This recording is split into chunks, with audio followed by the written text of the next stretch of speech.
Mereka tetap berdegil biarpun sudah 2 kali dikenakan tindakan dalam tempoh sebulan membabitkan rampasan RM200,000. Terbaru dan untuk kali ketiga, sebuah syarikat Goris dan Menang di Taman Desa Tebrau diserbu pada 28 Disember lalu. Premis 2 tingkat ini sudah diintip anggota penguatkuasa Kementerian Perdagangan Dalam Negeri dan Hal Ehwal Pengguna Johor sejak seminggu sebelum diserbu. Malah ketika kru 999 menyertai serbuan ini mendapati 2 pelanggan terperangkap dan tidak dibenarkan keluar dari premis mereka yang sentiasa berkunci dari dalam. Please open the door. Okay, please open the door. Before anything happens, open the door. Bagaimanapun selepas campur tangan dari anggota penguatkuasa KPDN HEP, barulah kedua-duanya dapat dibebaskan. Ketika serbuan, lebih 10 pekerja syarikat Goris dan Menang ini turut mengeluarkan kata-kata ugutan terhadap anggota penguatkuasa sebelum mengunci pintu jeriji ini. 10 minit kemudian, lampu di kedua-dua tingkat premis syarikat ini dimatikan.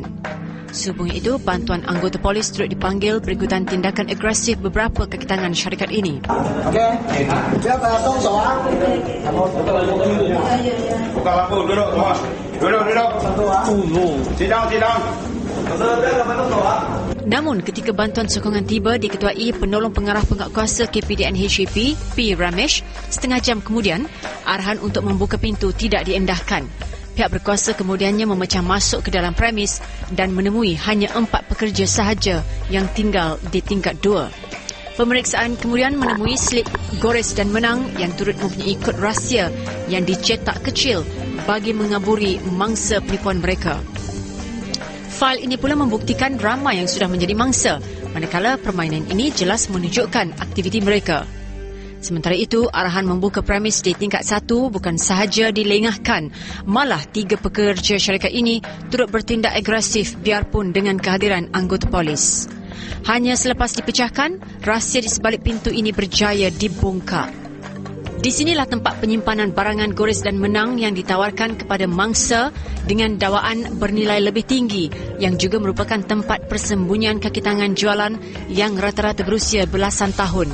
Ketua Penguatkuasa KPDN HEP Johor, Fahmi Kasim berkata, 3 pekerja syarikat ditahan kerana menghalang anggota penguatkuasa menjalankan tugas. Ketiga-tiganya yang berusia 20-an ditahan mengikut Seksyen 186 Kanun Kesiksaan kerana menghalang tugas penjawat awam. Fahmi berkata dalam serbuan yang dilakukan, 12 anggota penguatkuasa KPDN HEP, barangan elektrik bernilai RM60,000 turut dirampas. Selain tidak mematuhi peraturan perniagaan jualan langsung, syarikat ini juga didapati terlibat secara meluas dalam kegiatan Goris dan Menang serta melakukan kesalahan menawarkan harga murah tanpa notis yang dikeluarkan KPDN HEP.